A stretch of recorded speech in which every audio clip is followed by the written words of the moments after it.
last July. Is the date on there? No. And because we're working with the AR data set to look at the implications being regional groundwater processes, they asked us to kind of report on and update the status of things. And as indicated by the actual title, we're investigating the utility or usefulness of these EM surveys for mapping local and regional hydrogeology in the Edmonton-Calgary corridor.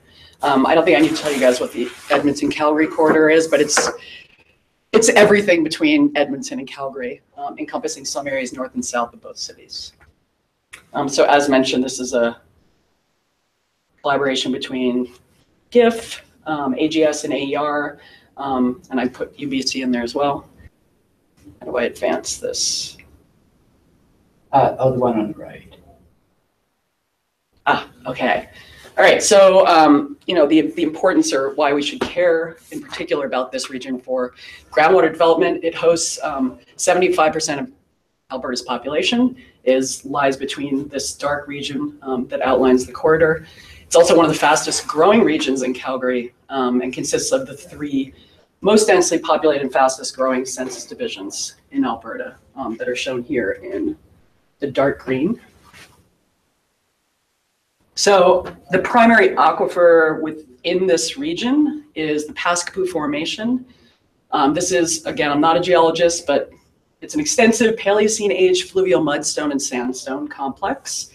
The region that it covers is shown here on the left in the shaded area. So it's 65,000 kilometers, covering about 10% of Alberta.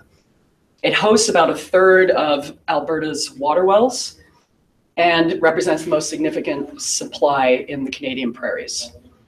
The highest density of those wells lies in this corridor region. And on the right-hand side, I'm just showing a plot of cumulative number of water wells from 1930, when the data were started to be collected, up to about 2009. There's a better pointer. Yeah, this one I don't think.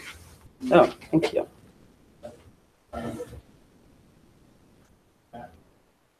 Okay, it's me.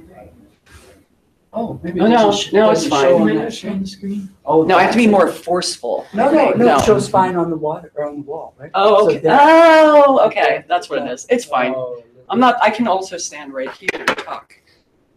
All right, so here's why we care. This demonstrates a significant increase in usage, at least over the past 30 years.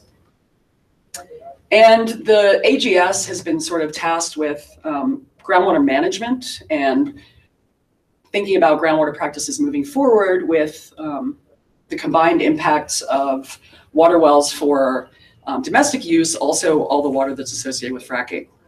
So massive increases in production drives them to lead these studies for groundwater management. The particular aquifer that we're talking about is primarily, as I said, sandstone and mudstone. If you're thinking about an aquifer, what you need for production of subsurface groundwater is a conductive medium. Okay, and I mean conductive in multiple ways, but I mean hydraulic conductivity. Okay, so the shales in this case are going to represent, in terms of resistivity or conductivity, the more conductive parts of the subsurface, whereas the sandstones are more resistant.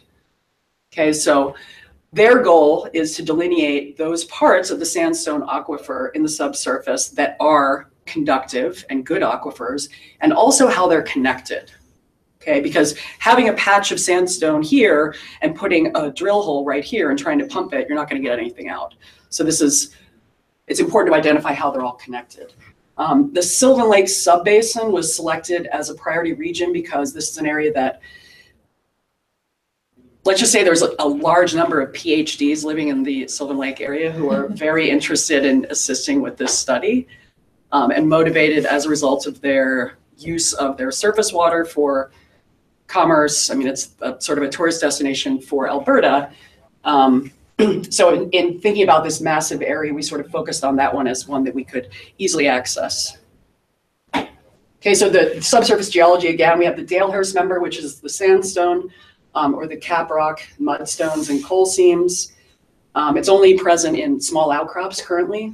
The Lacombe member is the lower resistivity mudstone, and the Haynes member is the higher resistivity sandstone.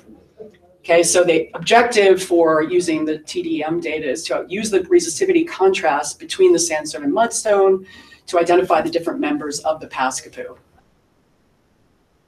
So some of the hydrogeologic models that were developed by some of the folks at the AGS. So it's composed of, again, about 50% siltstone, 50% sandstone.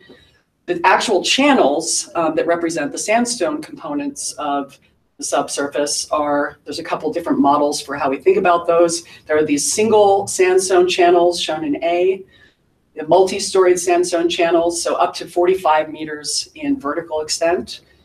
Then there are these splays, which is what they're referred to in this model, that are sort of thinner, about 3 meters. We don't expect those to necessarily be resolvable in our data. And then sort of a combination of a splay and a channel. Okay, what does this look like in outcrop? Again, I'm not a geologist, but this is what an anastomosed system looks like in outcrop. And anastomosing is basically the process of these braided rivers that are draining off of the mountains, forming these sort of disconnected sand channels before they end up into these meandering reaches and prograding deltas. Okay, so the question for this project is, again, can we use this contrast and resistivity to map the distribution of sand channels versus shales and mudstones? Again, the resistivity, the high resistivity should represent those channels or the conductive, hydraulically conductive parts of the subsurface or the aquifer, and the low resistivity regions represent the clays or shales or mudstones. Okay, so I don't need to show you guys this. This is for a less EM heavy audience, but this is how the system works. And other places that it has been used successfully, there are many examples of this. Probably a low bar is mapping saltwater. I shouldn't say that. Mapping saltwater intrusion is a little bit easier because of the large contrast between freshwater and saltwater. So this has been used successfully for mapping saltwater intrusion in the Everglades in Florida. You can see the large resistivity contrast, the result of saltwater intrusion. That's a 2002 paper. And then Esben Auken has done quite a bit of studies, large-scale, similar studies to the one that we're hoping to do here in Alberta, using resistivity contrast of subsurface, aquifer, highly conductive, hydraulically conductive areas, and delineating those from the clays and the less conductive parts of the system. Okay, so this is the area that was flown. We're primarily focused on this Sylvan Lake area. You can see this massive area was covered by the survey that was conducted by Fugro. It was flown between May 29th and June 28th in 2008. And this smaller area is the area that we're interested because it is within that area that we've cut out a much smaller 10 by 10 kilometer area to look at.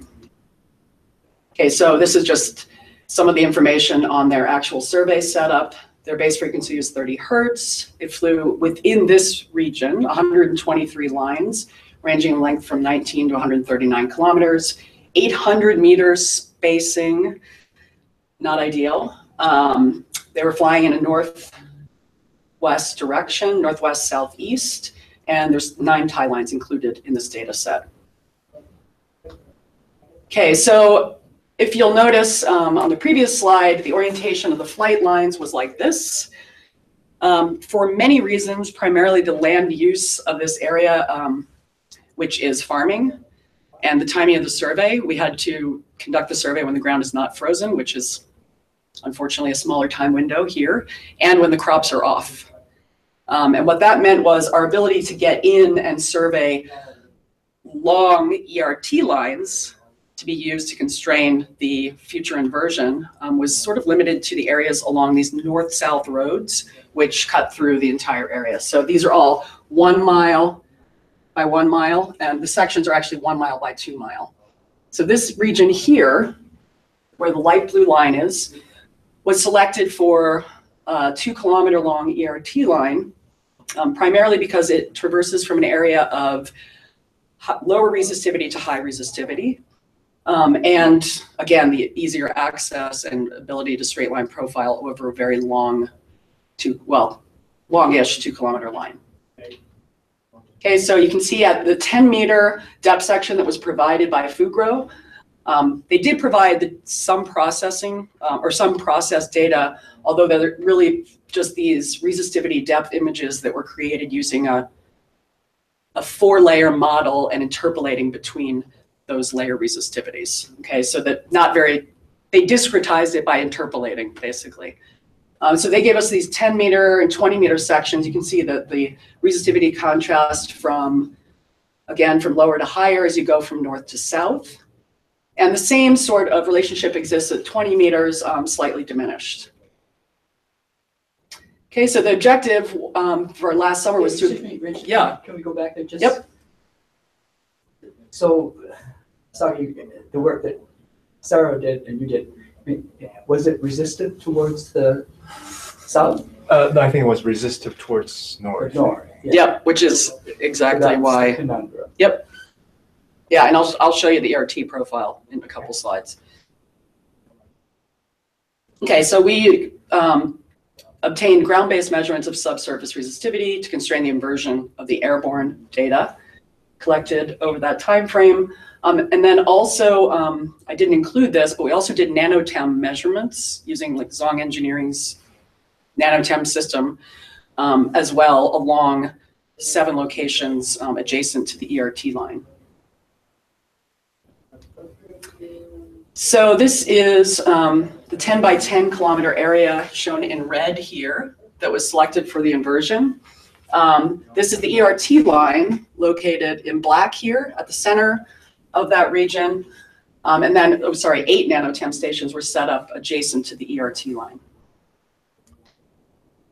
Okay, so these are the results, or preliminary results of the 1D laterally constrained inversion that was done by Sarah de Vries. And so these are showing at progressive depths at 930, elevations. So this is the top slice here in the upper left, showing again presumably the sandstone units in the higher resistivity or warmer colors, and the clay, rich, and mudstone areas in blue with progressive depth, showing here in the very center the ERT line. One thing to note here is the very small variation in total in resistivity over this area. Okay, so this is definitely a challenging environment to extract this information. Okay, can we just look at, so there's her top left at 935, that's in the near surface. Yep. If we go back and look at what the apparent resistivity was. It's flipped. So that's a resistivity. What Sarah's plot is a resistivity. Sarah's plot's also resistivity. Yeah, so we've got high values to the south. Mm-hmm. This 1D inversion was And high then- to low. High to low. Yeah. Yeah, but which, So this I think is. this. I can see it. You're pointing to it. So this large high resistivity right in here, Yep. right? Yeah. So we look there, now we go back to the apparent resistivities. That's this guy here, right? Nope. No? No. I think Is it's that line? below. Okay, so this is the line, the survey line, Okay. right in the middle. Yeah, no, I got that. I was just Okay. trying to look at the big picture. Yeah, so this is not visible in the earlier plot that I showed because I'm zoomed in. Oh, you're zoomed in. I'm zoomed in right there, Okay. unfortunately. This is Sylvan Lake. Okay. So, yeah, sorry guys, we're trying to resolve a conundrum with the orientation of the data and the results. So let me show you, looking at this, as vertical slices, progressively heading east through that 10 by 10 kilometer area. The actual resolution in these columns is every 2 meters. And this is the results of the laterally constrained 1D inversion. Okay, and they show the same pattern that we just saw in map view. Does it make sense that the top layer is very conductive?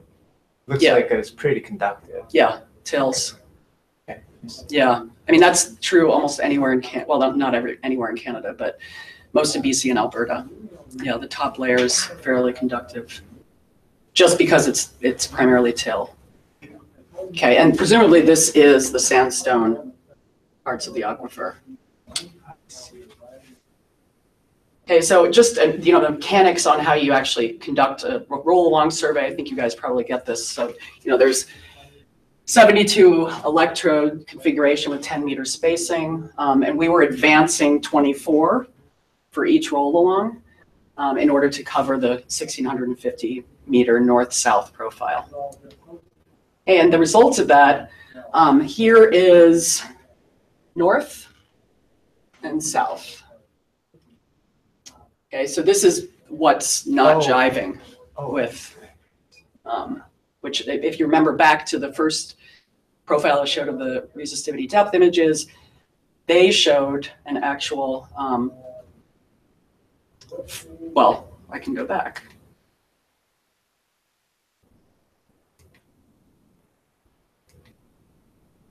Okay, so low to high if you're going from north to south, at least at around 10 meters and also in 20 meters. And we see the same thing in the ERT data. So, yeah. So we'll still struggle with that a little bit to try and figure out what may be happening. And the bottom line is we're going back up here to collect an east-west line and extend this line as well. So any guidance from you guys in terms of pointing us in the right direction in terms of, and reprocessing the NanoTem data, which actually show really good agreement with the ERT data, except for the very near surface. Yeah. Well, I think in general, it's kind of hard to know because the airborne is not really sensitive to that resistive target. So, but I don't know. Yeah, we could definitely check. Probably worthwhile to kind of probably just use that as a reference model, see if we can find data. And, it's like it may not really sensitive to that fairly the top 10 meters. No, the resistive part. Yeah. So, because of the depth, or no, it's just the physics, right? Yeah. Like, you got a resistive layer on and top. for EM induction, like it just pass away. So although it's there, it's not kind of really sensitive compared to DC, because like if you got a DC measurement, you're gonna get charged up. So, true. So maybe more NanoTem too would be helpful.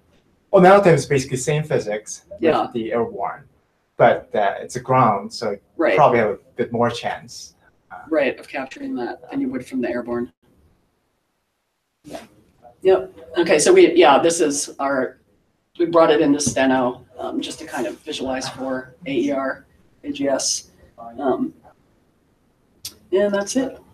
That's the SOPOL that I was talking about. So this one's a fairly flat one, but I just basically fell in up to about here. So this is obviously in the middle of the prairies. And that, if you do ERT over there, it's much more conductive compared to the background? Actually, it's very interesting. There's a salinity contrast. So one of the reasons these are called SOPOLs is because they're very alkaline. And you can see piping heading up to the structure, and the very, very subtle changes in resistivity. But at all the sites, we were able to map sort of their plumbing. And we're assuming that it's primarily related, our ability to image it, the contrast is primarily related to chemistry, groundwater chemistry. So just salinity changes, because we're assuming that some of the fluid is coming from the aquifer that is fresher, and the stuff that's mixing with the near surface stuff is actually very saline. There's a lot of salt tolerant plants around these things. Are you guys doing IP together with that?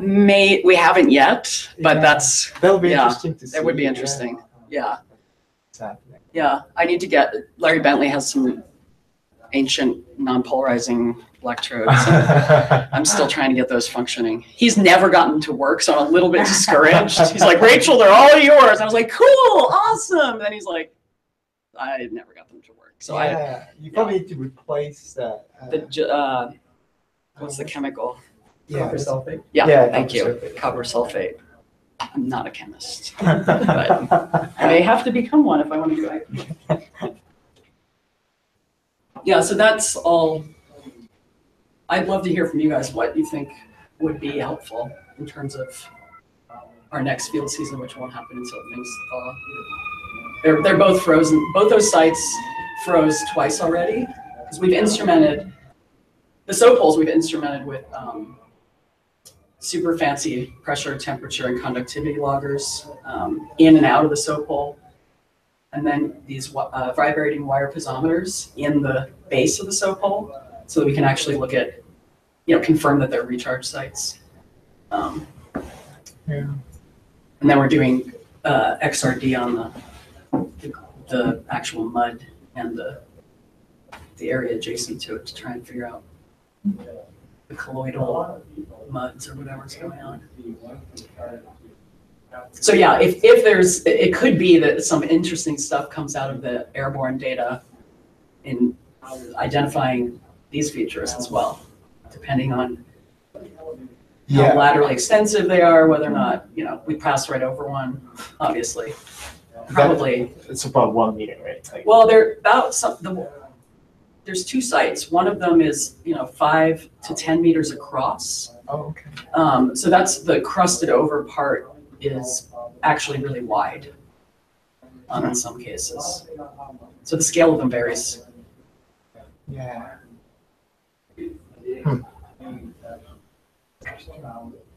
Yeah, I'm not sure whether you could actually kind of resolve that in airborne. It's just kind of small. Like a usual horizontal resolution, 50? It's about 20, like a maximum maybe 20 meters, I think. Yeah.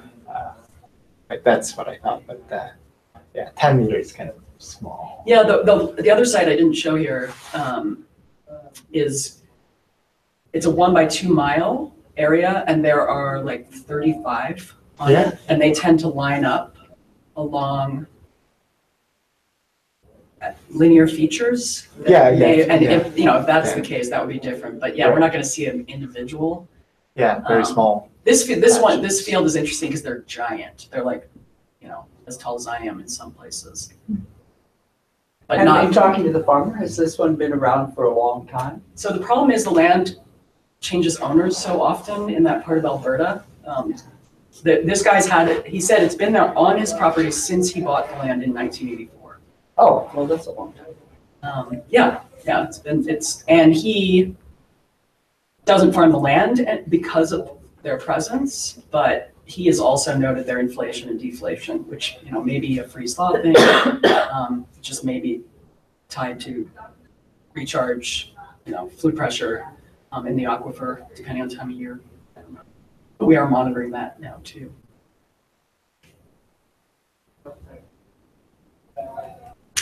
Interesting.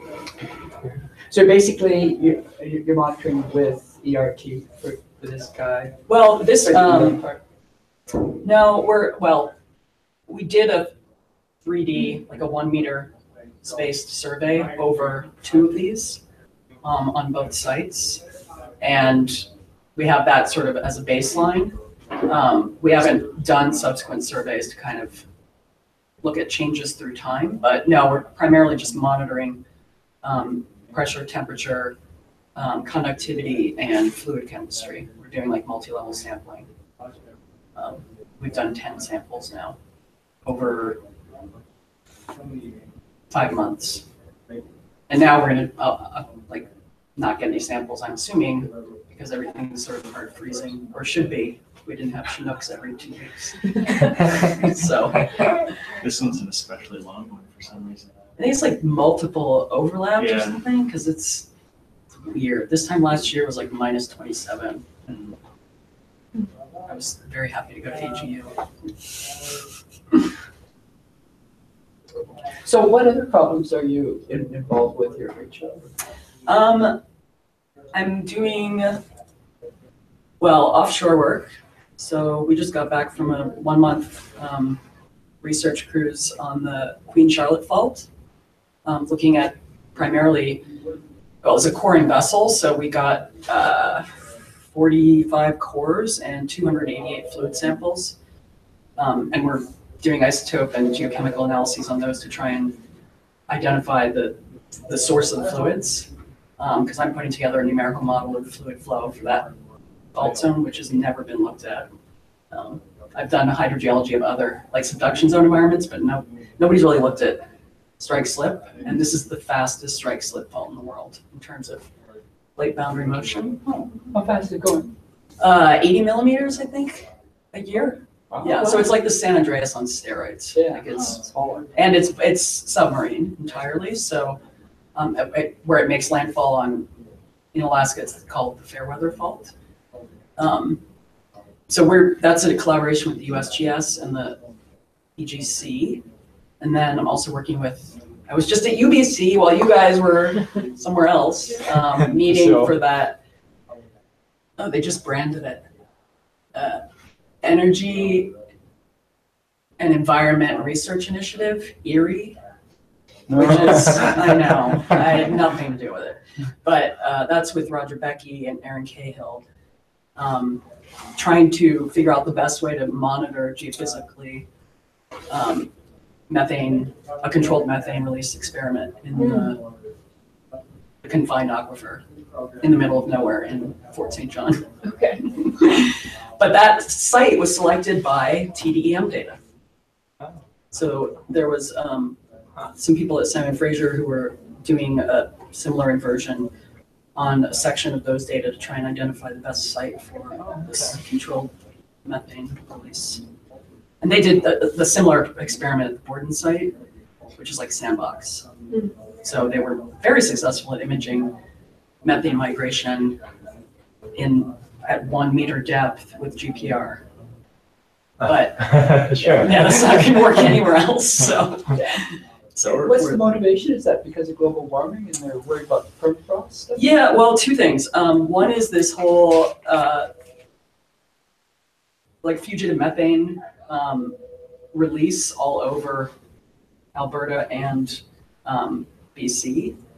And the fact that the BC Oil and Gas Commission has no methodology in place for actually detecting methane release or leakage, and having one for the global warming implications and just being able to quantify methane release, because a lot of it's destabilized, as you mentioned, from temperature changes, but there's also a ton of abandoned and orphan wells that have not really been properly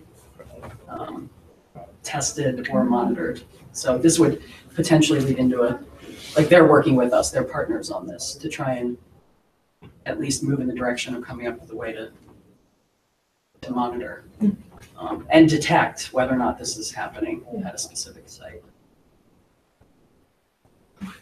So ERT and seismic are pretty much what we're proposing. And they're going to do a pilot study. Yep. Yeah, the site is on Crown land, and aside from having about 1,500 cattle in the area, which present problems, it's very remote, and we're approved by to work there, and they've injected, I think, 12 monitoring wells, and they're doing like eddy covariance atmospheric modeling and all. They already did the unconfined site, and that was last summer. And now they're instrumenting for the release date is like sometime in June. So you just capture the methane from the cows and then. Well, that's the hilarious part. They're like driving this truck around, that sniffer that has the methane sniffer on it. Yeah. And they're like, whoa, there's methane everywhere. And we're like, guys, come on. There's like cows everywhere. So there's like this background methane that, they have to monitor. So they're using isotopes to fingerprint the injected methane and differentiate it from the cow methane. Oh, Because there's lots of methane in the air, as you can imagine. What was the name of it? You said Erie? What was? Oh God, I hope that's right. EERI.BC. Hold on. My name's on the website, and I don't even know what it is. Energy environment. .ubc.ca. Energy and Environment Research Initiative.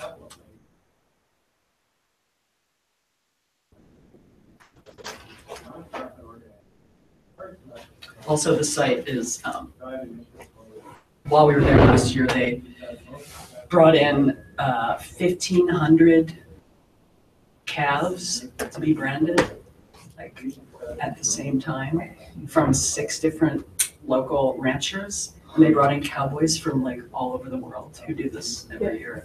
It's like the craziest thing I've ever seen. It's a very entertaining site to work as well. But yeah, there's pictures of the cows on here, actually. So, they're a significant component of the work. So what's the seismic survey? So because we don't know what, we know GPR won't work because of the clay content, but probably bringing in just a hammer source refraction to the ERT survey is actually done. It's a sparge source, so we're like going in diagonally, and then it's at 26 meters depth is where they're injecting. So we did this sort of star pattern for the ERT, and wanted to put in like permanent high-grade steel electrodes that we can just leave there, clip in, do the survey, do it later through time, and then find a similar orientation for the seismic data as well. So that part of the planning, we own the seismic equipment, and that's easy to get out there. The harder part is convincing them how to do the permanent ERT installation, which isn't complicated at all. It's been done. It's being done here for the CO2 injection.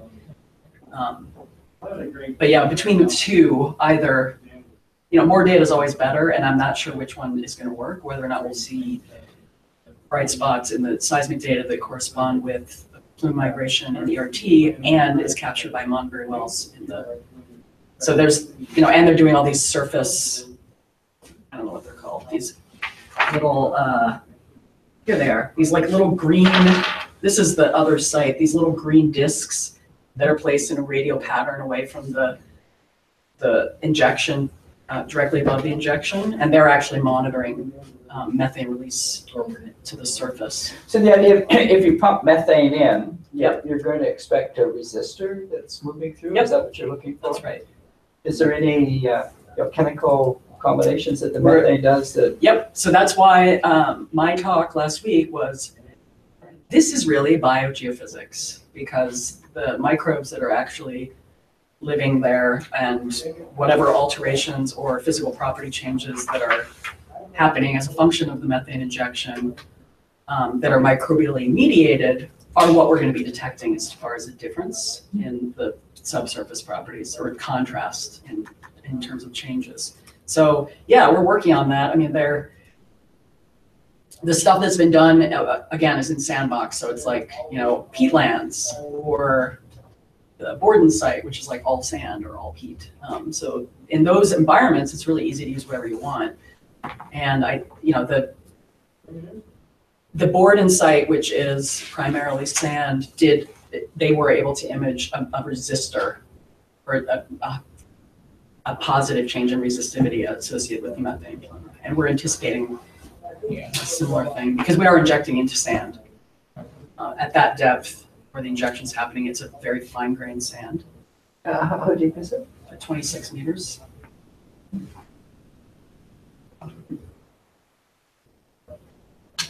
But we should let Rob tell us about his freezing wall. Because the first time I heard about it, I was like, what? I don't have any slides or anything. That's all right. Yeah. Show. Oh, I guess I can draw up there. Do you mind if we use the camera just for our records? Is that okay? Sure. Okay. Okay. I'm Rachel. Sinead. Calgary. I work at Chevron, but I don't have anything to share. I just came because you guys said this day too, so. Yeah. Oh, Okay. Yeah.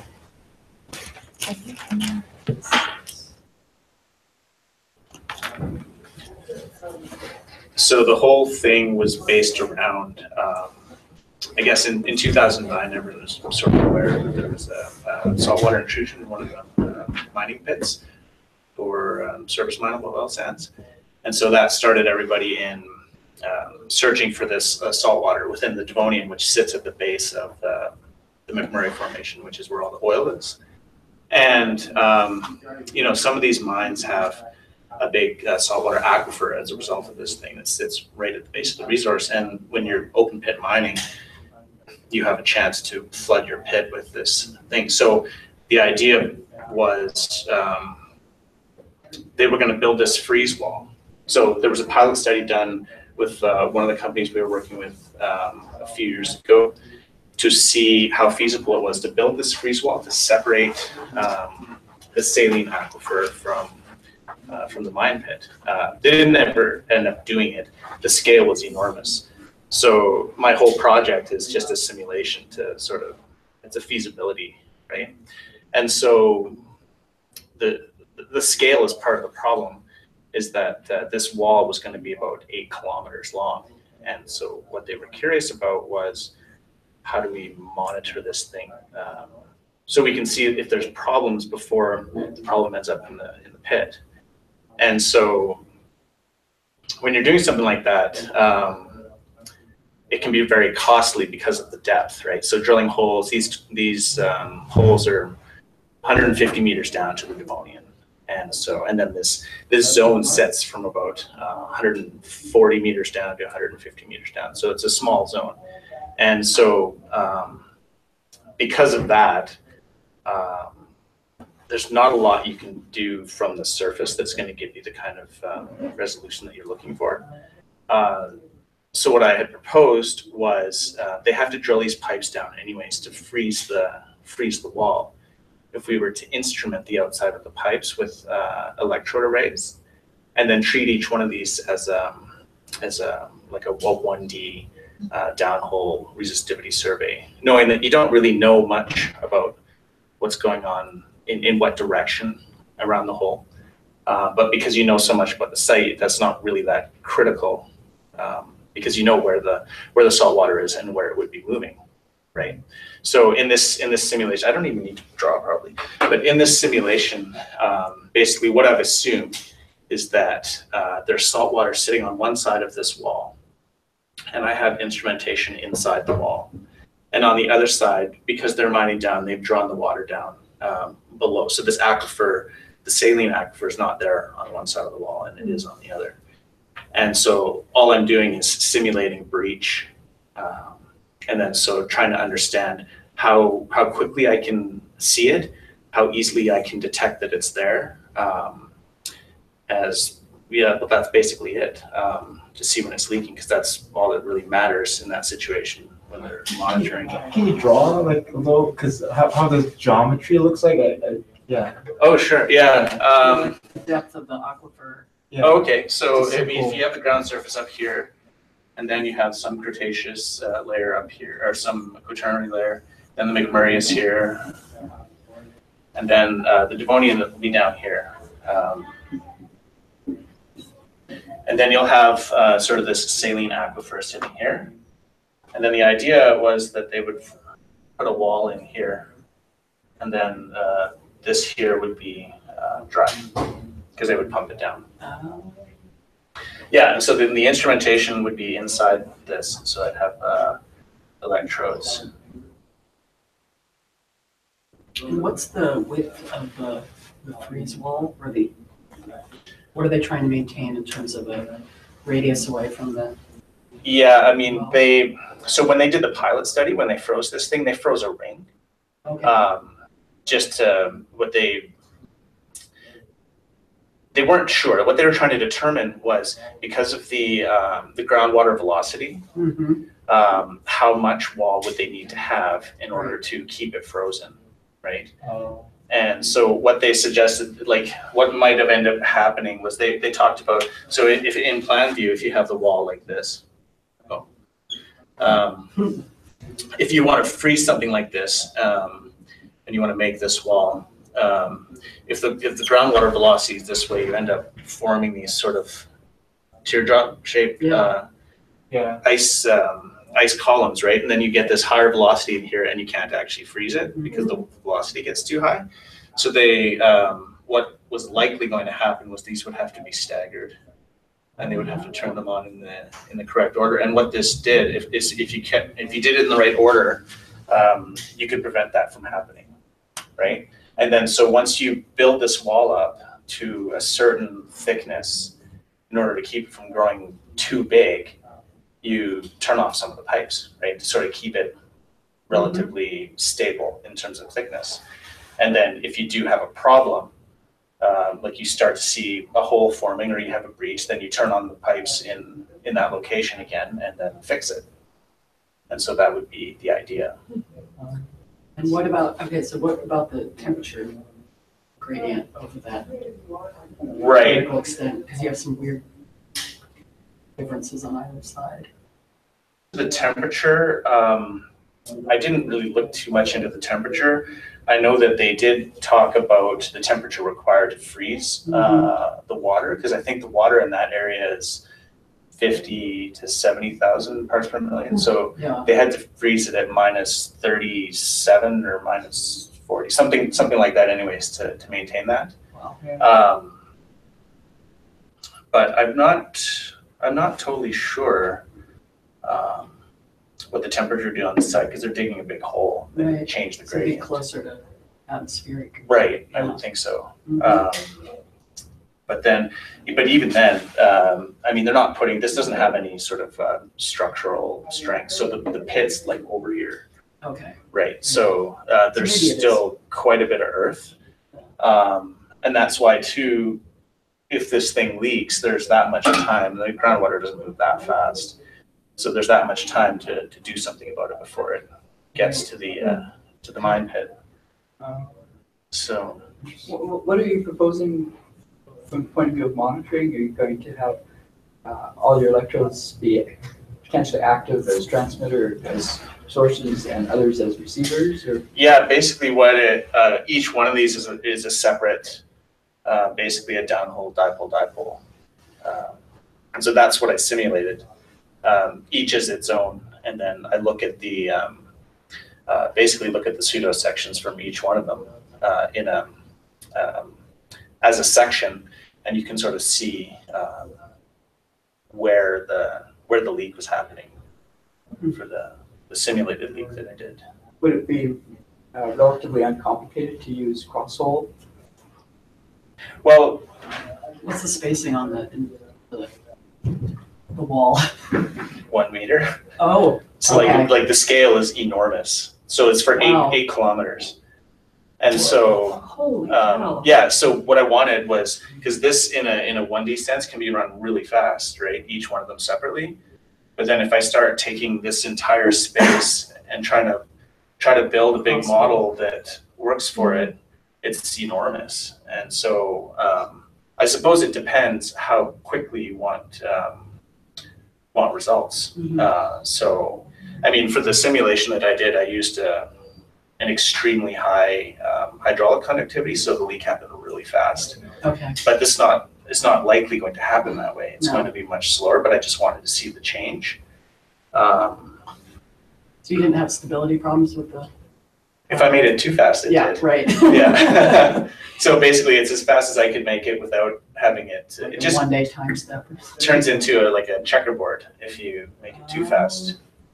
Yeah. What's your spacing between your observation wells? 1 meter.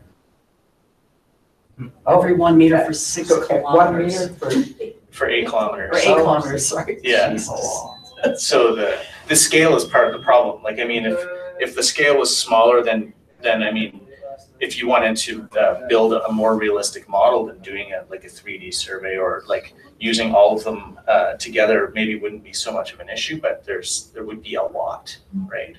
Yeah. So that was, I guess the driver was how could I make this in a way that it wasn't as much effort required to do it and do it quickly. So.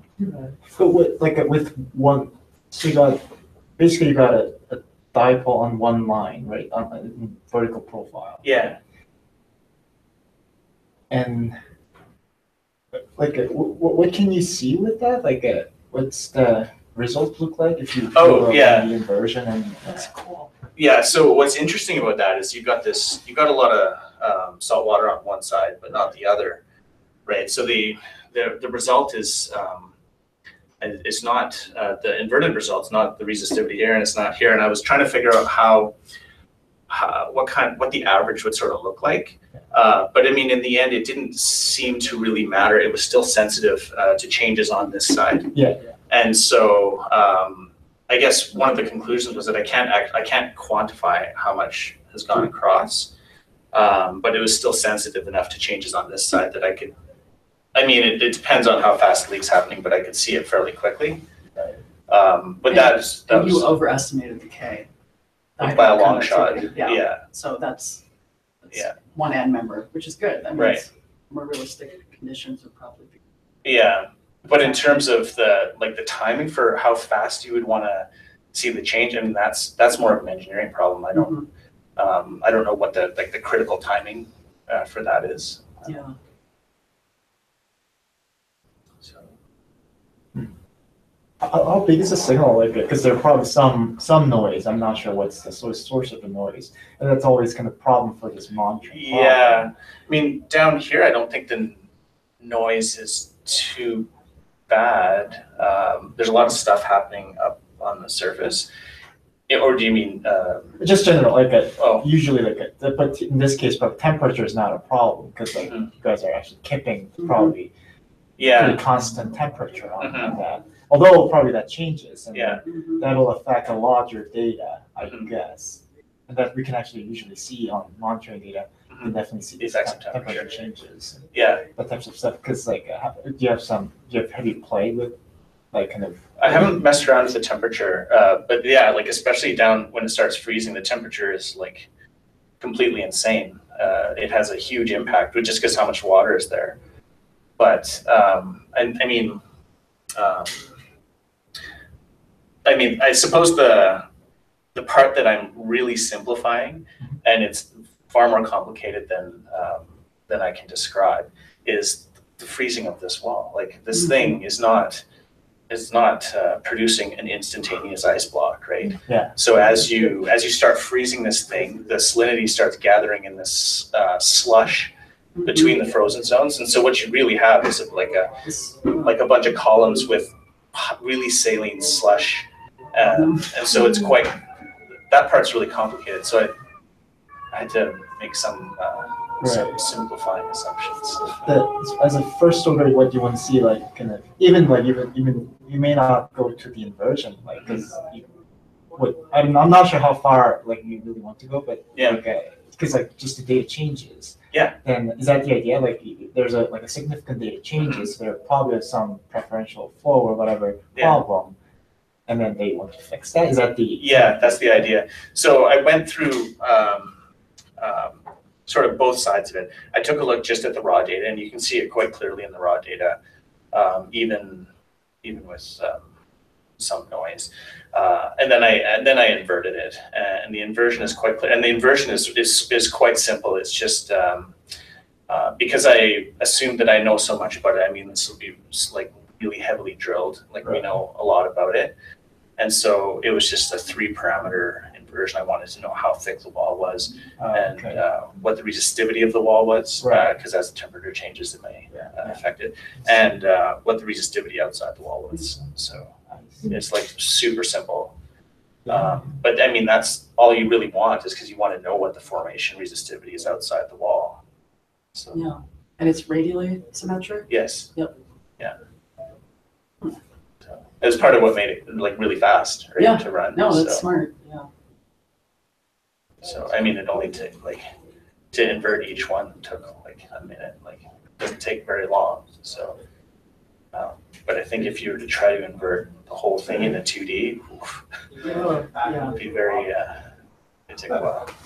Though it depends upon how you implement it, I think. Well, that's true, yeah. I mean, I'm no expert in that, but, yeah. Anyways, that's what it was all about. Cool.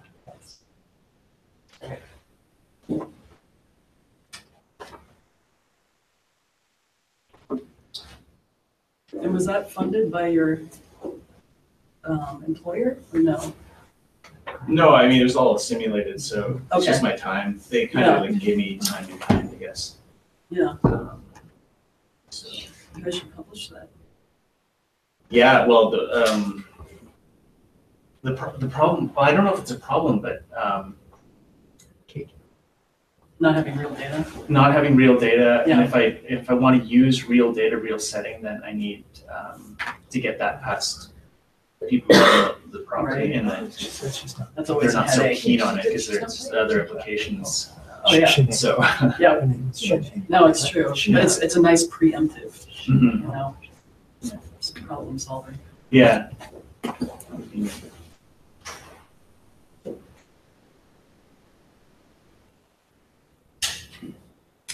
Sinead, did you want to talk at all? I don't have anything to share. I just came because you guys said there was a day to it, so I was telling them. Yeah. But yeah, I'm not working with anything EM.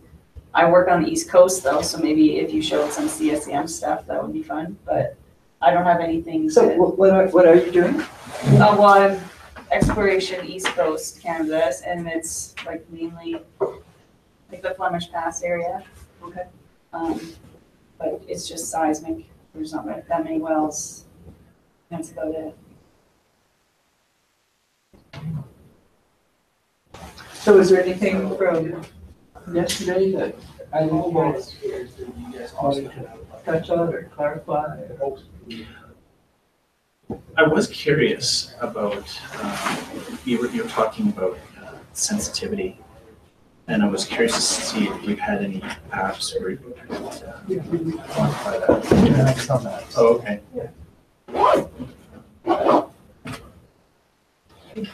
Okay. Yeah, there's a couple. I have to head to a meeting, but it was lovely to meet It's you. good to meet you. It's funny to have it happen here. Yeah. Brandon was just showing me some of the pieces yesterday because we were talking about another project, actually the injection Yeah. project.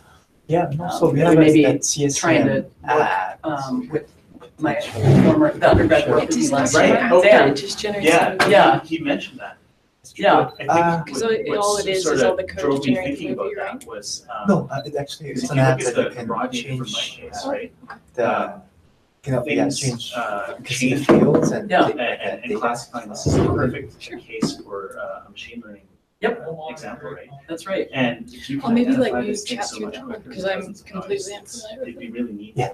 Oh, yeah. Experiment. That's we just talked for like what was supposed to be a half an hour turned into 2 hours yesterday. So yeah, we should. He was saying you're writing stuff now that we'll get together to talk about how to integrate those because I think that site is a perfect place to do that, Mhm. especially because we'll have so much data. Yeah. From the monitoring wells, the chemistry, you know, everything to sort of verify. Yes. Cool. Yeah. Yeah. So. So this, sorry, could you get me some more water? So this is one of the apps. I'm just going to show you how to actually get here. So from the GeoSci site, if you go to EM, then there's the apps page. And then from there's the links to Microsoft Azure. So here, if you just follow this guy, that'll take you to the Microsoft Azure page. And that's where you can run these just live on the web, so you don't have to download and install anything. And so I pulled up just this DC cylinder 2D app. This is probably one of the simplest ones that we have. But if you're interested in looking like more so at quantifying sensitivity, we do actually have 2.5D simulations for a cylinder. I think there's one for a plate that you can play around with how thick it is, what its tilt is, and all that sort of stuff. But this is the one I showed very briefly yesterday, where we can put in a cylinder. So if we put in a conductive target here,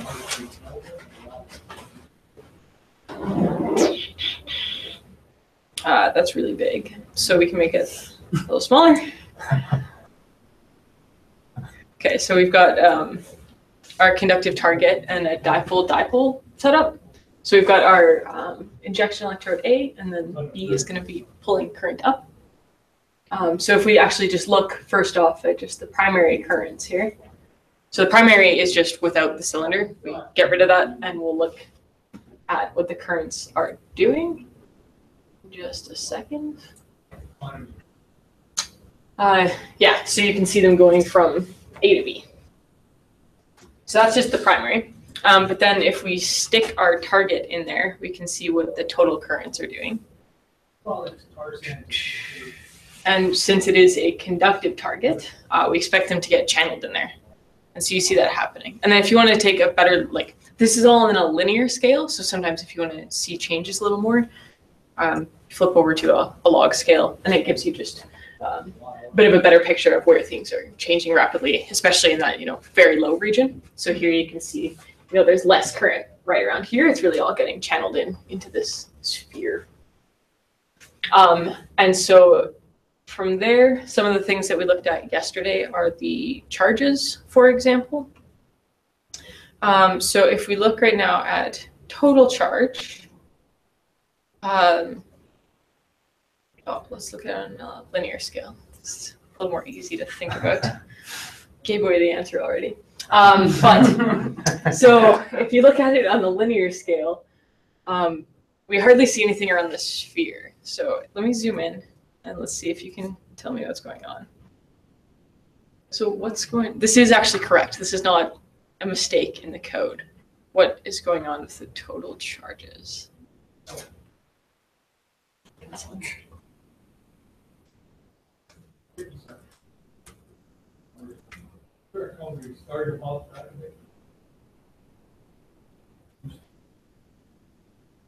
So if you take a look, look closely, we've got basically one big positive charge here, one big negative charge here. So our total charges are really controlled actually by where our sources are, right? Because this is basically just a big source and that's a big sink. So that's where most of our charges are. But then if we flip over and look at the secondary, now we'll see probably more so the image that you were expecting, where we actually have charge buildup, a negative charge here and a positive charge here. So this is really important when you actually come and think about sensitivity. So let's flip back to the total, and we can plot up the sensitivity. And so this might take a moment to compute because we're actually going in and computing the whole thing. And so here we see actually is most of the variation is really where your sources and receivers are, right? So that's where we're going to get the highest values of the sensitivity, it's right around your electrode locations. And which makes sense. That's where we had our biggest charges. This is what we're really primarily seeing. You can flip over and look at the secondary as well. And so this is now, if we computed the half space sensitivity and then computed the total and then subtract the two, we do actually then see that there is a sensitivity with respect to the target there. And so that's actually built into, as I said, like this is a 2D, so we're actually simulating the source and receiver as like long wires just because it's really fast. So for sort of real-time visualization, it's helpful. Mm-hmm. But if you actually want to use this to really get a handle on more of a realistic survey, there's a 2.5D code plugged in. So here you could go in and play around with, changing your electrode locations and see how does that impact your sensitivity and all of that. Can you put the current electrodes in the ground? Not with the app, but I mean, like with the underlying code with Simpeg, yes. So in that respect, one of the things that I'd recommend you take a look at if you're interested in actually using Simpeg is this other style of apps that we have. Thanks for coming, Rachel. It's very good to Yes, see you. thank you. And when's your thing happening in Vancouver again? 12th? 12th, 13th. Okay. It'd be hilarious if I came to that one after missing one. You're very welcome. Is there still room in that one? There's Yeah, there's room. All right. For you especially. All right. All right. Thank you. Thanks, Rachel.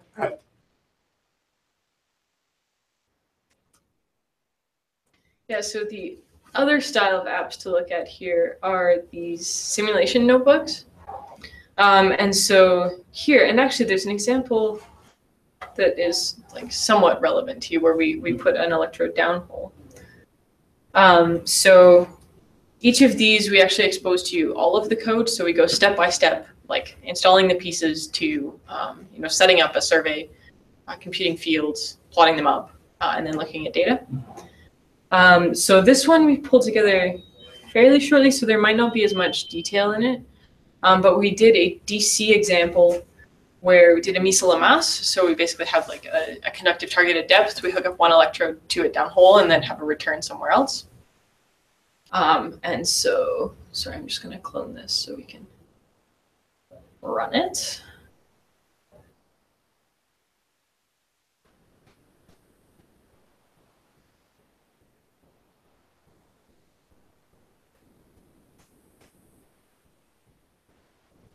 In there's also a couple that you are worth looking at is really this MT tutorial. Have you guys seen the leading edge tutorials at all? No? They're a fantastic publication by the SEG. It's just like a 2-page write-up, all open access. It's the only open access like by default that the SEG has. So they have like a 2-page write-up, and then there's always code associated with it. So it could be anything from like how to do a well tie with seismic, editing well logs. We did one on MT. It's like just a part of the magazine. Yeah. Like, yeah, okay, I've seen a couple of those. Yeah, so we published a tutorial on magnetotellurics, just the 1D problem, really more so exploring the inverse problem. So going in and looking at regularization. What are some of the choices you make, and how does that impact your model? How does, I guess, choosing where you stop and that trade-off between a data misfit and a regularization, how does that influence your model, and what happens if you go to one extreme or the other? So those are worth looking at. We also walk through like basically starting from continuous Maxwell's equations, discretizing like all the gory details. So if that's something you're interested in seeing, it's all in there. Is that similar to what's in Eldad's book? Yeah. Yeah. Yeah. So it's similar, but just like I guess a different way of showing it is because the code is embedded with the explanation. But yeah, all very, very similar. So this one here, I'm just gonna add.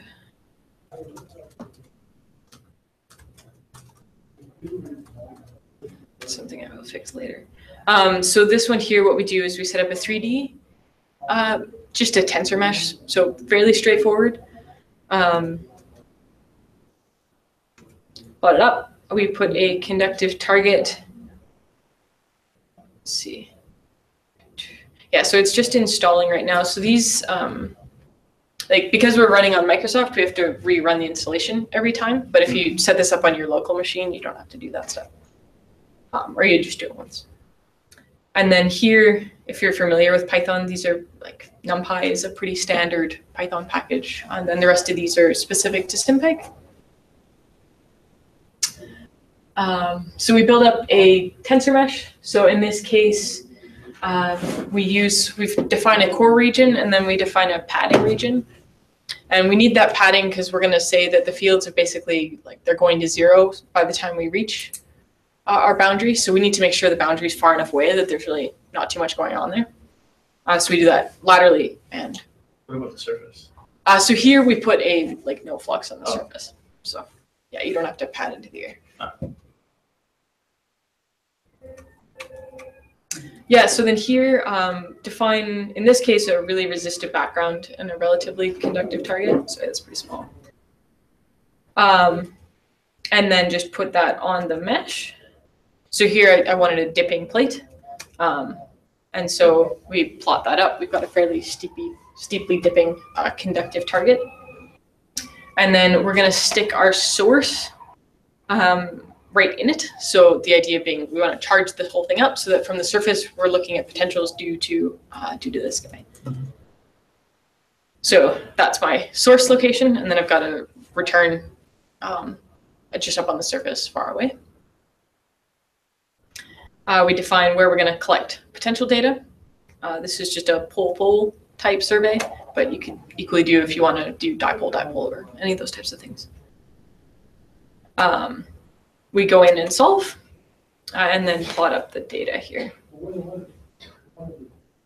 So that shows you a bit of the forward simulation. Then the MT one is pretty good for looking at the inversion. And there we also outline a lot of the machinery within SimPeg and the terminologies that are used and all of that. So just take a moment to solve. I guess that's fairly.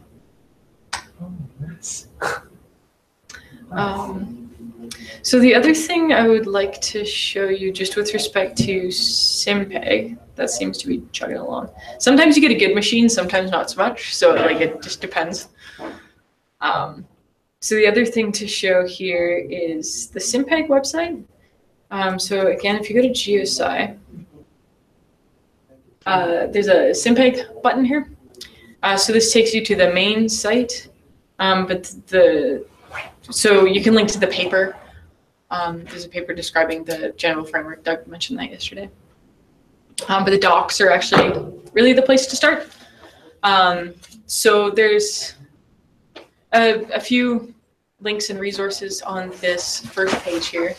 One of the things to have a look at is we've got a Google forum started. So if you're interested in actually doing something with SimPeg, I would recommend joining this because then you can ask us questions because this goes to everybody who's developing and using SimPeg. Because the documentation is there, but it's certainly far from complete at this point. Yeah, some parts of it are. Yeah, yeah. So that's that. There's also the links to the papers. The EM one, it really actually outlines a lot of our thoughts around the forward simulation. So even though it's specific to electromagnetics, it really breaks down how we actually think about solving a forward problem. So it's a decent reference for a lot of that thinking there. And then the other way to connect with us is through Slack. And that's just a real-time chat, and we can send files back and forth and all that sort of stuff to help get you up and running. The other place to look at in the docs is really the examples. These are like really varying in how complete they are, but the examples take you end to end, at least in solving a problem. So that gives you a bit of an idea. There's some that are in publications. So if you want to see like what we actually did step by step for the paper, you can do that. Those tend to be a little more involved actually than the rest of the examples, just because, I mean, so much of it is plotting code to get like a publication quality figure. It just looks complicated. So I would actually really recommend going beyond that and looking first off, perhaps at some of the stuff on linear problems. We explore things like different regularizations. So here we show like a smooth inversion versus trying to get a compact target. So that's what this black one recovers. And then the blue is the true model. So it's just a few different, assumptions and things like that you can make in the inversion. Do you work much with inversion? Or like when I'm throwing these terms around, are they like Well, I know what often? inversion is. Yeah. With seismic, but we have a bunch of 2D data mainly, so there's not a lot of inversions that we've done that much. Okay. Yeah. Do you do much forward simulation or modeling just to like compare sort of your data with an expected geologic model? Not really, because we have no idea what the model is, because you'll have one seismic line and then, I don't know, another one 150 kilometers away. Okay. So we really rely heavily on the seismic to build any model to try and, like exploration is very like. No walking. idea. Yeah, it's very much like brand new, walking on fresh snow that no one has ever stepped on, like that kind of. Yeah. pathing. That's interesting. So I interpret a lot of seismic and mainly just using like structural geology and stratigraphy to try and piece together a geologic story, not so much relying on quantitative information from the seismic itself. Okay. Yeah. Which is really fun. Yeah. I really liked the groundwater applications that you guys were showing. Because I know that some groups are looking for maybe an alternative water source that's like maybe 800 meters deep. Yeah. So I wonder if this is even feasible, but I don't know enough about the physical properties, if there'd be a contrast to resistivity or whatever for them to actually isolate and associate with. Yeah, well, I think that depends. But usually, like water is more conductive than rock matrix, so I think that's usually a good. At 800, 900 meters, would that still be feasible, or is it? It depends upon which geometry you're using. Like a surface geometry, you probably need a pretty, let's say if you're doing a DC survey, you need a fairly large separation, like say a kilometer, 2 kilometer separation, that you're going to see 800 meters. Okay. Your resolution is not great, like not a meter resolution, probably 100 meters. Fine. And you mean, when you say resolution, you mean vertical or lateral? Vertical is always hard for like an EM 'Cause it depends on survey, what's and because as you go down, like our resolution getting lower. Yeah. So it's like became a lot. Horizontal usually better if you have a fine I don't know, spacing for DC. Yeah. I think you can see fairly well, but at depth it's kind of tough.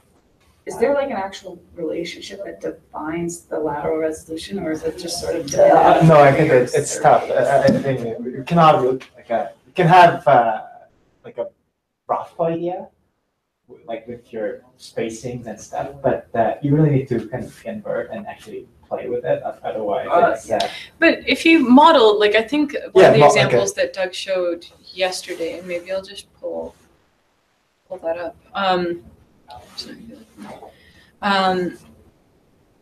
Just actually looking at like the current distribution in the Earth. So when we showed that layered model or even the half space model, and you see it going out at that 30 degrees. So if you look, do you remember roughly where that was, Sagi? which one are you thinking? The 30 degrees.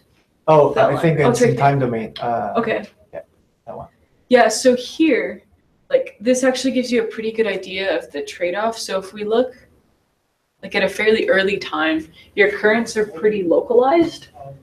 They're all near the surface, of course. But what that sort of means is that you're actually getting fairly local information. So you know that most of your signal is coming from what's going on here.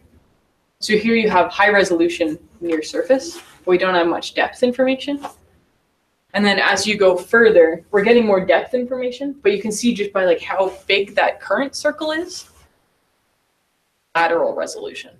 So although this doesn't give you like a number on it, it gives you a bit of an idea of that sort of trade-off. Okay. There's no like for now, so. Okay, that's what I was looking for. Yeah, I have another question. All my questions are very elementary, so. that's fine. When you showed the low moment, high moment, like. The war system. Yeah, and then you had the high moment was a shorter curve or whatever. Mm-hmm. And then. Shorter curve? The waveform, you mean? Yeah, the waveform was not as wide width. I think high moment might be wider. Okay. Than low moment. Yeah, And that's then, so yeah. here. Yeah, you're right, like this. That So then, better resolution with the narrower curve, because the time distribution. Depends upon so for that high moment, the idea is like you're gonna get greater moment, and then you might see deeper, right? And also, if you think about the frequency content, this one might have more low frequency content, like that kind of Just with how longer broad, period yeah. compared to the shorter one period. And then this one probably have more sensitivity to like an Ollie type channel. So here the idea is like the low moment, you want to get more high frequency content, Okay. which means like a near surface. So I think that's because like you're kind of trading off for that high moment. You're losing some information Right. about really near surface. But with the low moment, you can actually compensate that. So the higher frequency. And Yes. but I was just relating it to, thank you, that makes sense. When you guys went over,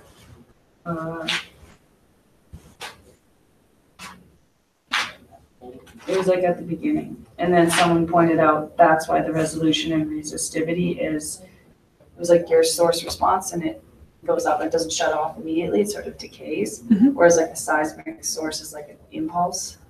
And then, so I was relating that to this, wondering, well, that does make sense if you have the higher frequencies, you would resolve more. So there's like two things that happen in that statement. Is that when we do have higher frequency content, we are going to get better resolution near surface, because when you're able to like focus the currents more, and so in doing that, you're going to be able to get some higher resolution information.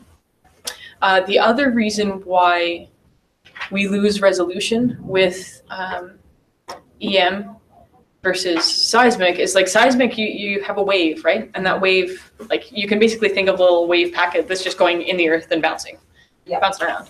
Whereas what we have is we send in a pulse and then immediately it starts to diffuse. Yeah. So it's going to start spreading out. So like the example that, where's the plane waves? I think it might be later. No, it'll be in fundamentals. Yeah. So here, when we look at like sending an impulse into the earth, because the earth is conductive, it is going to immediately diffuse out. So we don't actually, like, at any point in time, we're looking at basically like an integrated area rather than bouncing off an interface. Okay. So there's a app in Z, so you can actually like kind of timestamps. So I'll just show the image real quick and then we can pull it up. Sounds good. Yeah, so that one, this yeah. is the one here. Yeah. That's what I was thinking of. Yeah. So see if it opens. But we started this with an impulse response. And then you can see immediately then it starts to actually spread out. So when we're looking at any point in time, we're looking at basically information over the whole depth range. And as time goes, it's the peak moves, and it goes wider and wider. That's losing the resolution. So it's kind of hard to tell, like, what is your depth, like, how what's the thickness that you can see. It's kind of hard to say that. So what's the physics behind why attenuation is higher and higher conductivity? I understand that concept, but the heat, I guess the energy is transferred to heat. But why? What is the physics behind higher conductivity having higher heat loss? Well, I mean, you're going to lose it as I squared R, or so.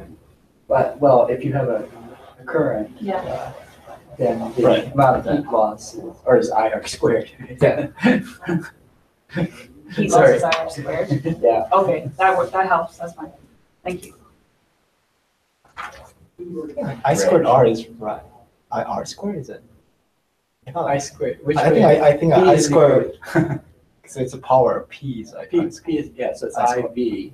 V is equal to IR. So it is I I squared. squared. Yes. Yeah. Okay. Oh, wow. Does that mean we all have to fail?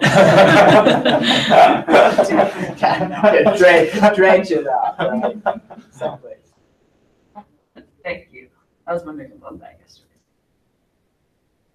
Cool. No, I really enjoyed this course. So, even though like I don't have any direct applications or I don't really have my hands in it, I've had one course in university that was focused on EM, but like electromagnetics in general. But I was at U of C, so they don't focus heavily on that. Yeah. But I did like it. Oh, good. Well, we Yeah. appreciate that Yeah. feedback. And I worked with Kevin Naum. He was wondering, he was a student of yours, I think, like a long time ago.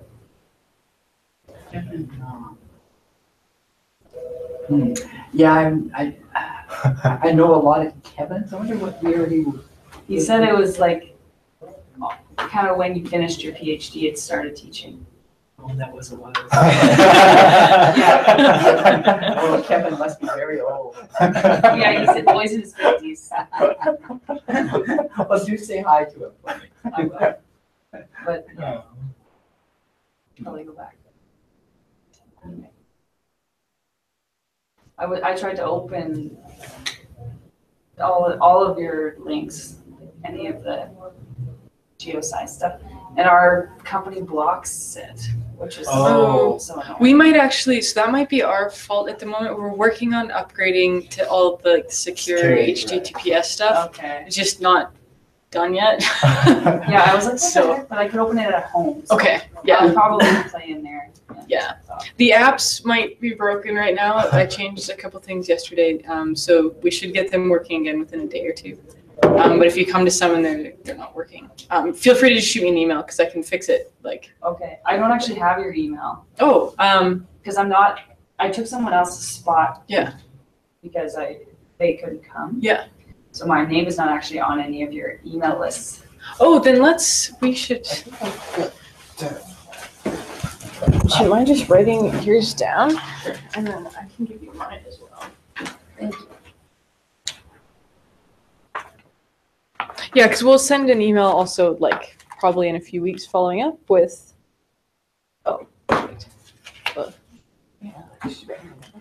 Oh, you have that. Yeah. Thank you very much. Yes, no problem. But yeah, I have seen some of the red papers on some of the CSAM stuff that they did over on the conjugate margin, but there's lots of stigma that it like doesn't work, and everybody's like, no, this is.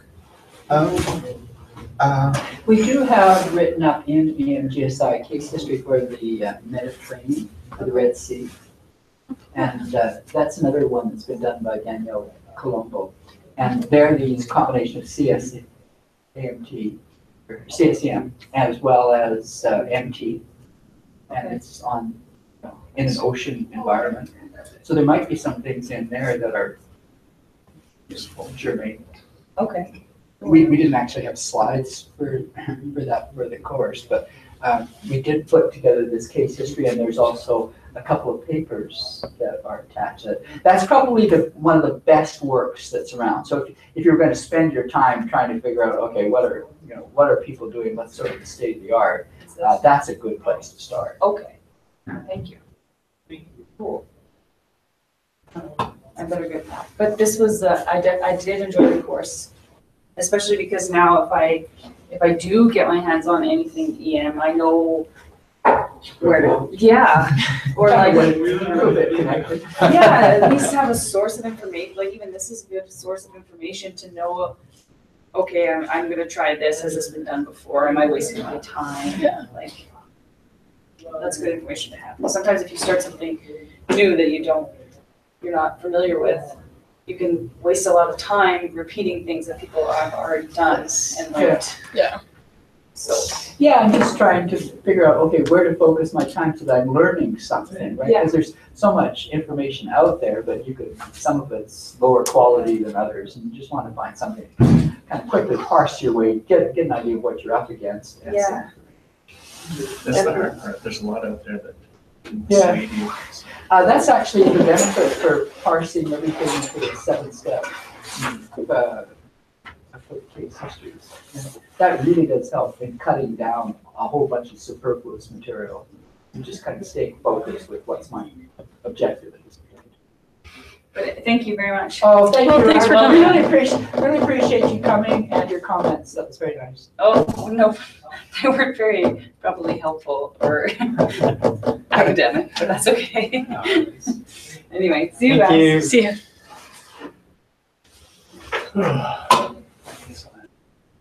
It's too bad more people didn't show up today. Yeah. Yeah, it's just hard to know what. Yeah. But- Almost finished. Oh, yes. It didn't, let's see. Oh, it did take a few minutes. Huh, must have crashed. So this is the surface from a sphere? From a plate, a dipping plate. Oh, from a plate? Yep. And this is just pole, it's pole Right. survey. Basically. And the strike is, oh, I remember it on the diagram. Well, it's dipping like that, Oh, I see. I think. Yeah. Then that's, that notebook is available? On Yes. Okay. On So the just- EM examples, or sorry, the simulation notebooks. It's the first one there. Oh, okay. So cool. if you run into any issues with it, just ping us on Slack or on the Google group and. Okay, I think I back to me. downloaded all of them, so they should be pre-update. Okay. People still work. Yeah, no, they should still work. Yeah, So- okay. If not, we'll get that fixed today, hopefully. Well, I really enjoyed this. It was actually, I've not talked about that to anyone except for Brandon and Adam. So it's kind of nice to have some practice saying it in front of people I don't know, so. Oh, it's an interesting Wow, problem. really It's a interesting very problem. interesting problem. Yeah, like that's it's that's a really important part of like the education too, is being able to like communicate that to people. Yeah. And so it's good to talk about it. Well, thanks for sharing. Hopefully it can go somewhere and I can Yeah, that's cool project. do that stuff. Yeah, cool. All right, well, thanks for the course. Okay. It was really good. Thanks for all. And I'm gonna